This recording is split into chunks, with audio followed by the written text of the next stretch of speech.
ناظرین السلام علیکم ورحمۃ اللہ وبرکاتہ۔ رمضان کے آخری عشرے کی آمد ہے اور اس میں خاص طور پہ طاق راتوں میں لیلۃ القدر کی رات ہے۔ تو لیلۃ القدر کی رات کی تلاش ہم میں سے بہت سارے لوگ کرتے ہیں، تو اس حوالے سے آج ہم کچھ گفتگو کریں گے۔ لیلۃ القدر کی فضیلت قرآن مجید میں دو مقامات پر آئی ہے، ایک سورۃ دخان میں انا انزلناہ فی لیلۃ مبارکہ، جہاں کہا گیا کہ قرآن مجید یہ بابرکت رات کے اندر نازل ہوا ہے۔ بابرکت رات سے مراد لیلۃ القدر کی رات ہے۔ پھر اسی رات کے بارے میں کہا گیا فیہا یفرق کل امر حکیم، کہ اسی رات میں فیصلے ہوتے ہیں اللہ کی طرف سے، ہر حکمت والے معاملے کے فیصلے اسی رات میں ہوتے ہیں۔ دوسرا سورہ قدر ہمارے سامنے فرمایا گیا انا انزلناہ فی لیلۃ القدر، کہ ہم نے اس قرآن کو لیلۃ القدر میں، قدر کی رات میں، تقدیر کی رات میں نازل کیا، یعنی اس رات میں فیصلے ہوتے ہیں نا، تو اس لیے اس کو ایک طرح سے تقدیر کی رات کہا گیا۔ وما ادراک ما لیلۃ القدر، آپ کو کیا معلوم کہ لیلۃ القدر کیا ہے؟ لیلۃ القدر خیر من الف شہر، لیلۃ القدر 1000 مہینے سے زیادہ بہتر ہے، 1000 مہینے سے، یعنی یہ نہیں کہا کہ 1000 مہینے کے برابر ہے، 1000 مہینہ بھی کو تقریباً 83 ایئرس بن جاتا ہے، تو ایک رات کی عبادت 83 ایئرس کی عبادت سے بہتر ہے۔ اگر ایک رات آپ نے عبادت کی تو گویا آپ نے 83 ایئرس 83 سال عبادت کی۔ ایک رات اگر آپ نے قرآن مجید کی تلاوت کی تو گویا آپ نے 83 سال قرآن مجید کی تلاوت کی۔ اس رات میں اگر آپ نے کوئی صدقہ کیا،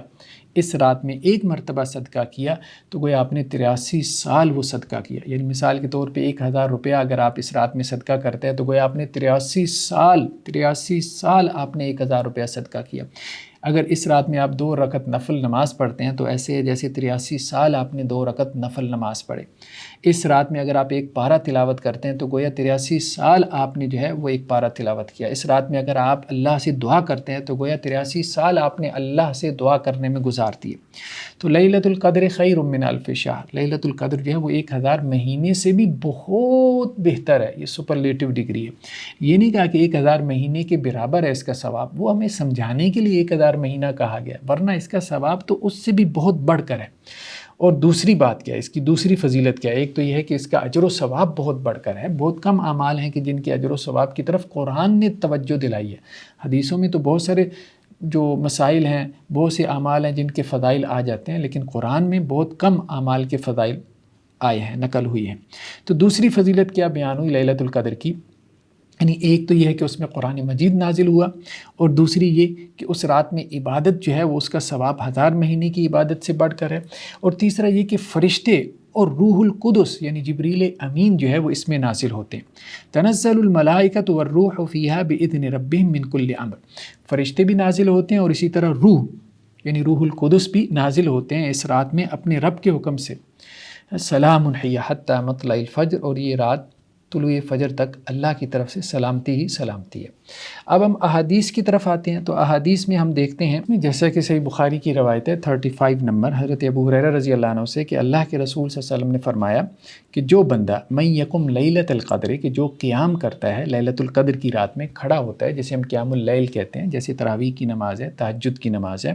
ایمانا واحتسابا، ایمان کی کیفیت کے ساتھ اور ثواب کی امید سے، ثواب کے یعنی ایمان کی حالت میں قیام کرے اور دوسرا ثواب کی نیت سے کرے، غفر لہ ما تقدم من ذنبہ، تو اللہ تعالیٰ اس کے پچھلے تمام گناہ معاف کر دیتے ہیں۔ لیلۃ القدر کے قیام سے پچھلے تمام گناہ معاف ہو جاتے ہیں، یہ بات ہمیں حدیث سے معلوم ہوئی۔ دوسرا ہمارے سامنے صحیح مسلم کی روایت ہے، اس کا نمبر ہے 1169.01۔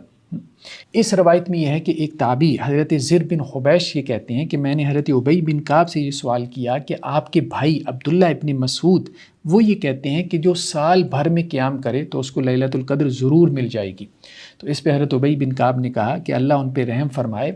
انہوں نے یہ چاہا ہے کہ لوگ سارا سال عبادت کریں، یعنی ان کی نیت نیک ہے، ورنہ ایسا معاملہ نہیں ہے کہ لیلۃ القدر کی رات جو ہے وہ سارے سال میں ہوتی ہے، ایسا نہیں ہے۔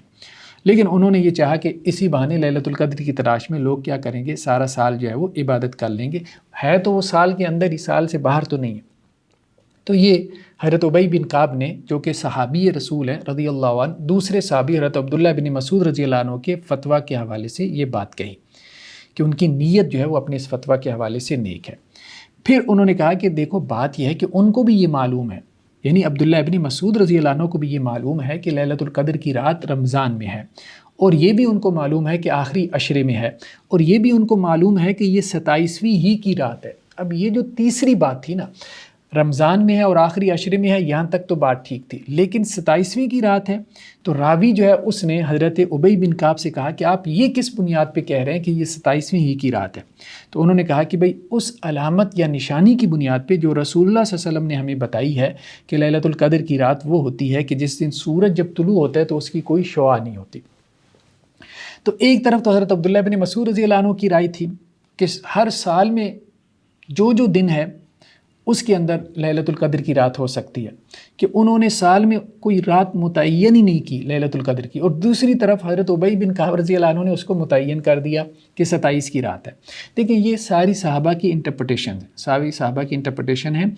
جیسے حضرت عبداللہ بن مسعود کی انٹرپریٹیشن کو حضرت ابی بن کعب رضی اللہ عنہ نے سمجھانے کی کوشش کی کہ وہ اصل میں چاہتے ہیں کہ لوگ سارا سال عبادت کریں، ورنہ ان کے علم میں ہے کہ یہ رمضان میں ہے اور آخری عشرے میں ہے۔ تو حضرت ابی بن کعب رضی اللہ عنہ کی جو انٹرپریٹیشن ہے کہ یہ 27ویں کی رات ہے، اس کو ہم اس تناظر میں سمجھ سکتے ہیں کہ جس سال انہوں نے اللہ کے رسول صلی اللہ علیہ وسلم سے یہ بات سنی تھی تو اس سال وہ 27ویں کی رات تھی۔ یعنی بہت دفعہ ایسے ہوتا تھا کہ رمضان آتا تھا، آخری عشرہ بھی آتا تھا، تو آپ صلی اللہ علیہ وسلم اشارہ فرما دیتے تھے کہ لیلۃ القدر کی رات جو ہے وہ فلاں رات ہے، تو اس سے مراد یہ ہوتی تھی کہ اس سال لیلۃ القدر کی رات جو ہے وہ رات ہے، طاق راتوں میں سے وہ رات ہے۔ اس سے مراد یہ نہیں ہوتی تھی کہ ہر سال وہی ہے، کیونکہ دوسری روایتوں سے اس کی وضاحت ہو گئی ہے۔ تو بس اس انٹرپریٹیشن کو جو ہے وہ اس طرح سے سمجھنے کی ضرورت ہے تاکہ روایتوں کے اندر تطبیق ہو جائے اور کوئی اختلاف باقی نہ رہے۔ تو صحیح مسلم کی ایک دوسری روایت ہے 1165.02، یہ روایت جو ہے وہ حضرت عبداللہ بن عمر سے ہے کہ ایک آدمی نے دیکھا کہ لیلۃ القدر کی رات جو ہے وہ 27ویں کی رات ہے، یعنی کسی صحابی نے خواب میں دیکھا کہ لیلۃ القدر کی رات جو ہے وہ 27ویں کی رات ہے۔ تو آپ صلی اللہ علیہ وسلم نے اس پہ تبصرہ کرتے ہوئے فرمایا کہ دیکھو میں تمہارے خوابوں کو یہ دیکھ رہا ہوں کہ وہ آخری عشرے کے بارے میں اشارہ کر رہے ہیں کہ لیلۃ القدر کی رات کیا ہے، آخری عشرے میں ہے، اور اس کی بھی طاق راتوں میں اس کو تلاش کرو۔ یعنی ایک صحابی نے یہ خواب دیکھا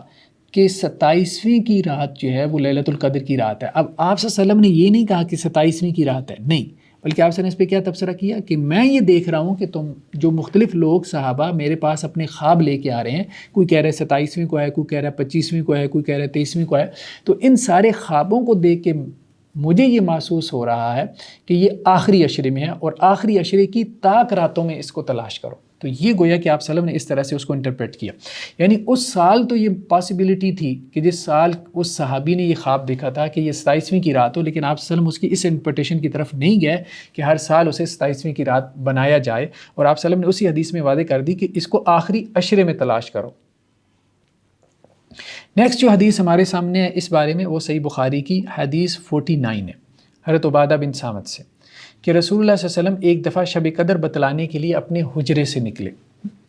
تو اتنے میں دو مسلمان آپس میں جھگڑ پڑے، تو آپ صلی اللہ علیہ وسلم فرمائے کہ میں باہر اس لیے نکلا تھا کہ تمہیں بتاؤں کہ لیلۃ القدر کی رات ہے، مگر فلاں شخص آپس میں الجھ پڑے، تو اس لیے میرے دل سے وہ اٹھا لی گئی، اور شاید یہی تمہارے حق میں مفید ہو۔ اب تم شب قدر کو رمضان کی 27ویں، 29ویں اور 25ویں رات میں تلاش کرو۔ میں آپ صلی اللہ علیہ وسلم نے 25ویں، 27ویں اور 29ویں آخری 3 طاق راتوں میں کا اس کو تلاش کرو، لیکن یہ پھر جو یہ 23 کی رات تھی نا، تو 23 کی رات آپ صلی اللہ علیہ وسلم نے ارادہ کیا تھا باہر نکل کے کہ بتائیں کہ شب قدر کی رات کون سی ہے، لیکن 2 لوگوں کی لڑائی کی وجہ سے وہ اٹھا دی گئی۔ تو پھر آپ صلی اللہ علیہ وسلم نے کہا کہ اب بقیہ جو 3 راتیں رہ گئی ہیں ان میں اس کو تلاش کرو۔ تو اس کا مطلب یہ ہے کہ یہ جو حدیثیں آ رہی ہیں یہ خاص کنٹیکس میں آ رہی ہیں، اسی سال کے کنٹیکس کے حوالے سے لیلۃ القدر کی بات ہو رہی ہے، نہ کہ ہر سال میں لیلۃ القدر کی رات کون سی ہوگی اس کنٹیکس میں حدیثوں میں کوئی بات آئی ہے۔ وہ علیحدہ حدیثیں ہیں جن میں یہ بات آئی ہے کہ لیلۃ القدر کی رات جو ہے وہ ہر سال میں کون سی رات ہوتی ہے، اس کی حدیثیں علیحدہ ہیں، اور آپ صلی اللہ علیہ وسلم کے زمانے میں کسی خاص سال میں لیلۃ القدر کی رات کون سی تھی اس کی حدیثیں علیحدہ ہیں۔ ان کو بندہ تھوڑا سا غور و فکر کرے تو 2 کیٹیگریز میں تقسیم کر سکتا ہے، اور یہ معاملہ اچھے سے واضح ہو جاتا ہے کہ 27 کی رات کو لیلۃ القدر کی رات بنانا ہر سال یہ درست نہیں ہے، کبھی 27 کی رات ہوتی ہے، کبھی 25، کبھی 23، کبھی 21، کبھی 29۔ اس لیے ایک اور روایت ہے صحیح بخاری کی جس بھی ہے کہ اور یہ روایت کا نمبر ہے 2015، حضرت عبداللہ بن عمر سے، کہ نبی کریم صلی اللہ علیہ وسلم کے چند صحابہ کرام آپ صلی اللہ علیہ وسلم کو دوران خواب میں رمضان رمضان کے دنوں میں شب قدر کی جو رات جو ہے وہ دکھائی گئی، اور وہ آخری 7 راتوں میں سے کوئی رات تھی۔ تو رسول اللہ صلی اللہ علیہ وسلم نے فرمایا میں دیکھ رہا ہوں تمہارے سب کے خواب آخری 7 راتوں پر متفق ہو گئے، اس لیے جو اس کو تلاش کرنا چاہیے وہ آخری 7 راتوں میں اس کو تلاش کرے۔ یعنی اب یہاں پہ یہ بات بھی آ گئی کہ آخری 7 راتوں میں اس کو تلاش کرے، لیکن یہاں پہ بھی مراد، اب دیکھیں پچھلی حدیث میں کیا تھی کہ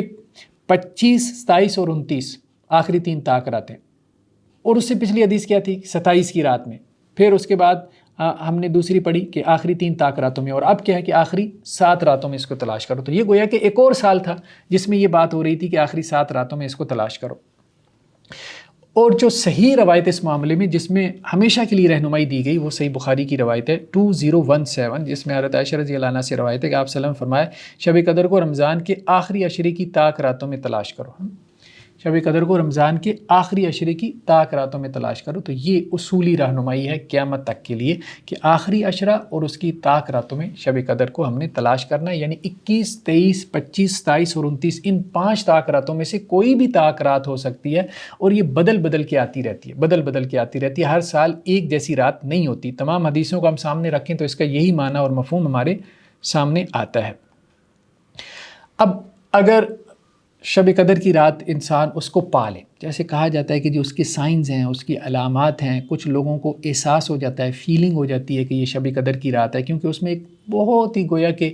آپ کہہ لیں کہ جی وہ ٹھنڈی رات ہوتی ہے۔ بہت ٹھنڈی سے مراد یہ ہے کہ پرسکون سی رات ہوتی ہے، پیسفل ہوتی ہے، اور انسان اپنے اندر یا عبادت میں ایک لطف محسوس کرتا ہے، عبادت کی طرف اس کی رغبت جو ہے وہ بڑھ جاتی ہے۔ تو یہ سنن ابن ماجہ کی روایت ہے، روایت نمبر کیا ہے 3850، حضرت عائشہ رضی اللہ عنہا سے کہ وہ یہ کہتی ہیں کہ اللہ کے رسول صلی اللہ علیہ وسلم سے جب میں نے پوچھا کہ اگر میں لیلۃ القدر کی رات پا لوں، یعنی مجھے احساس ہو کہ یہی لیلۃ القدر کی رات ہے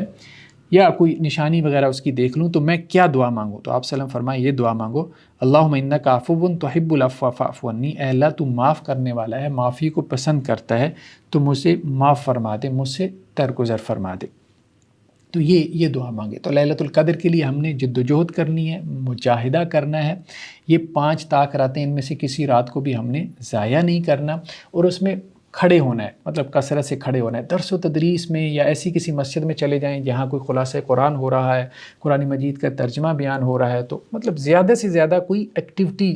جو کلیکٹیو ایکٹیویٹی ہوتی ہے تو اس پہ بیٹھ جائے۔ انفرادی عبادت کرنا انسان کے لیے مشکل ہو جاتا ہے، یہ بات درست ہے، اور یہ بھی مشکل ہو جاتا ہے انسان کے لیے جب کہ اس کا مطلب روٹین نہ ہو کہ ساری رات جو ہے وہ قیام اللیل میں کھڑا رہے۔ تو بہرحال اگر کہیں کلیکٹیو ایکٹیویٹی ہو رہی ہے رات گئے تک، کئی ایک ایسی مساجد ہیں جہاں خلاصہ قرآن یا دورہ تفسیر ہو رہا ہوتا ہے یا دورہ ترجمہ قرآن ہو رہا ہوتا ہے، تو وہاں بیٹھ کے قرآن کے ساتھ شامل ہو جائے، تراویح کی نماز بھی پڑھ لے، قرآن بھی سن لے، اور پھر اس کے بعد آخر میں دعا بھی کر لے، تلاوت بھی کر لے، اور خاص طور پہ دعا کا اہتمام کرے، کیونکہ اس رات میں فیصلے ہو رہے ہیں نا۔ تو اب دعا کرے، زیادہ سے زیادہ خیر مانگے، اپنے لیے، اپنے والدین کے لیے، اپنی بیوی بچوں کے لیے، اپنے دوستوں کے لیے، اپنے رشتہ داروں کے لیے، اپنے جو ہے اساتذہ کے لیے، اپنے شاگردوں کے لیے، انشاءاللہ سے ہم بھی کریں گے۔ تو باقی جو ہمارے ساتھی ہیں، خاص طور پہ جو ہمارے ویورز ہیں، ہمارے لسنرز ہیں، وہ ہمارے لیے دعا کریں، تو ہم انشاءاللہ سے باقاعدہ ان کو بھی اپنی دعاؤں میں یاد رکھیں گے۔ تو بس ایسے ہی ہے، بس ایک دوسرے کو اپنی دعاؤں میں یاد رکھنا ہے۔ اللہ تعالیٰ ہماری مغفرت فرمائے اور ہم سب کو جو ہے وہ جنت میں جمع کر دے۔ جزاکم اللہ خیر، والسلام علیکم ورحمۃ اللہ وبرکاتہ۔